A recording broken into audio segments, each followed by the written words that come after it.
Hey guys, it's me, Dr. Smina Rahman. I'm back. I wanted to discuss an issue that's been out in the media a lot lately. It's something I discuss with all my 40-plus-year-old patients that come to my office, and it's about the struggles of uterus owners in the midlife. So let's get at it.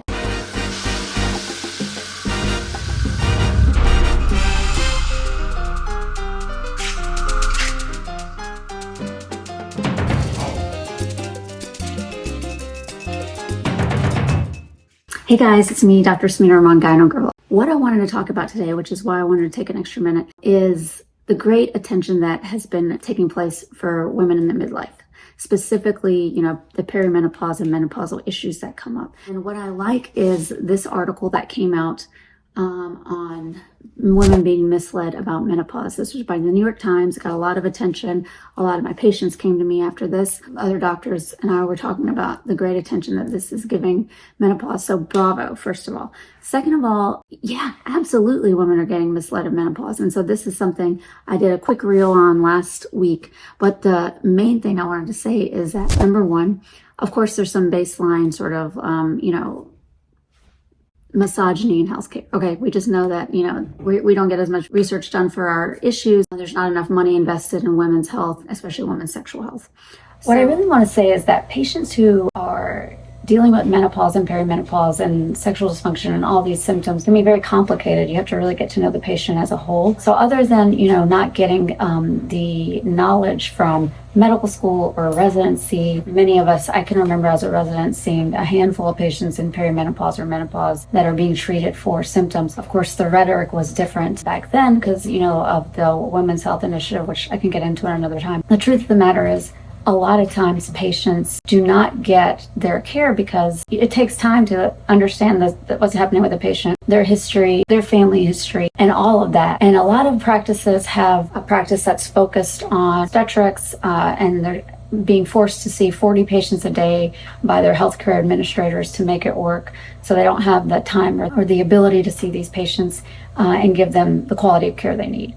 And that's the truth of the matter. And whether it's a practice that's in a big academic setting where the administrators in the academic setting are telling the patients they need to see 40 patients a day to make their salary, or it's a healthcare equity bought out situation where a venture capitalist has bought out practices or private equity, and so that's what we're dealing with. Then, the patients get screwed in the process, honestly. So it's important to find the right provider that can actually, sit and learn everything that's going on with you and give you the time and energy you need to go through everything and educate you in the process too. So, of course, there's these underlying issues. And so in a lot of ways, you can't blame the provider per se because they're in that position trying to do the best job they can for their patients. And you have to look for someone that, has the time, energy, and knowledge base to help you. Maybe it's you had been in an OBGYN practice where there's a lot of OB heavy stuff happening, right? In those practices, the emphasis is on pregnancy and sometimes postpartum, sometimes not.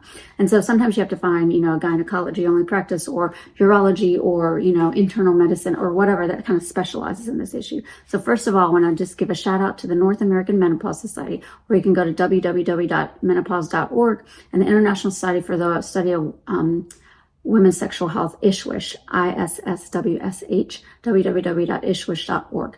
In those two organizations, you can find doctors and other providers who are specialized in menopause, perimenopause, and sexual medicine. So you can find someone in your area. And the other thing I want to say is, this article in Forbes came out. So I was interviewed for this article. And so one of the discussions I want to have is around perimenopause. So I see patients in my office, 40-something-year-old comes in, hey, I just wanted to see if something's going on with my periods, da-da-da. Not in the back of their head is not the idea that this might be any kind of hormonal transition. But some people are like, oh, you know what, I think I'm going nuts. My other doctor said that, I'm getting a little anxious and whatever. And so people make these patients think that some of these symptoms are in their head. I always talk about, in this article, I mentioned the 3 B's of perimenopause. First off, perimenopause is the time around menopause, right? So it can be, the average age of menopause is 51, 52. It can be 10 years before that, weeks before that for some patients. It can be months before that. Very variable depending on the patient, their history, their other medical comorbidities. So this has to be discussed in its entirety. But if you have these symptoms, these are 3 common symptoms of perimenopause. Number 1, I talk about the brain. I did a talk about how cognitive function is very much linked to estrogen and your neurotransmitters.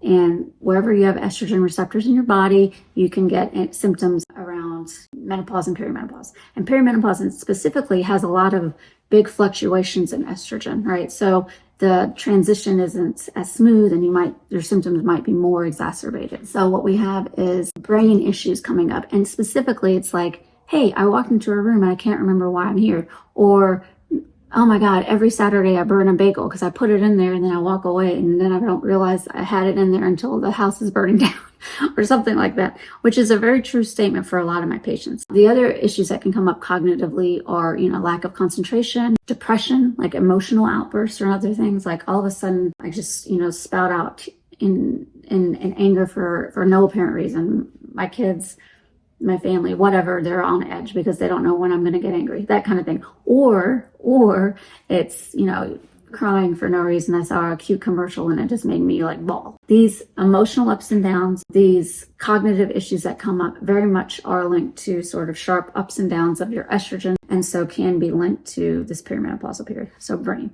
Number 2, bleeding. Obviously, like this is, something that a lot of patients will come to me for. Bleeding issues. Specifically, sometimes it's, hey, my bleeding is becoming shorter. Like I used to have a perfect 28-day cycle. I bled for 5 days at a time. Now all of a sudden my cycle's 21 days. I'm bleeding for 7 days. Then 2 weeks later, I'll bleed again or something. So, of course, you want to make sure that this is just, maybe anovulatory bleeding or bleeding around perimenopause. But sometimes, we discover, fibroids or polyps or things, especially when the bleeding is heavier than normal. So, of course, get that checked out. But it can be sort of a symptom of of perimenopause. And then the third thing is burning. We talk about genital urinary syndrome menopause a lot and how you can get vaginal dryness, vaginal burning when you pee, discomfort around urination, that kind of thing. So burning can happen locally, but burning can also happen systemically. Shout out to the Super Bowl ad that came out to magnify symptoms of vasomotor symptoms. VMS is what they're calling it. This is the Astrella is the organization that put on this. Of course, it was all based on the fact that they have a new medication in phase 3 trial to treat vasomotor symptoms, which are hot flashes in your night sweats, where you get a surge of heat, or you want to take off all your clothes, or, you're sweating up through the night. So the vasomotor symptoms, or VMS, is the other thing. And this was the Super Bowl ad here, and the little brief picture there of the Super Bowl ad, basically, demonstrating if patients know what VMS is and vasomotor symptoms are, because of course, once they get FDA approved, they're going to launch. And this is, their medication is a non-hormonal one that works on thermoregulation. I'm not sponsored by them. I'm just telling you what's to come. And, it may have great results. It may not. So we'll wait and see. But it looks promising. And so it might be a good option for patients that can't do hormonal stuff, which we know is sort of the number one way to treat vasomotor symptoms. That being said, the burning is the third symptom that you might experience. Of course, there's all these other symptoms like dry skin, because your skin has the estrogen receptors, your joint pain, muscle fatigue. There's so much other stuff that can be related to sort of perimenopause and menopause as well. But these are sort of the top 3, I would say, that I see the most and that probably are the most bothersome to a lot of patients. But at the end of the day, that knowledge means nothing if you can't find someone to help you with those symptoms and to talk to you about it. So please, once again, go to www.menopause.org or www.ishwish.org, specifically if you're having issues around sexual functioning. Most of these providers are very dedicated to all these patients dealing with these symptoms and can help you as well. I myself am one. I have a lot of great colleagues that are doing the same thing, and you can find someone in your area for sure. So that's it. Hopefully you got a little bit of info out of this, and a little shout out to New York Times and the Super Bowl and Forbes Health. So not sponsored by any of these people, but that's it. All right. Hope you guys have a good day and see you next time. Bye, y'all.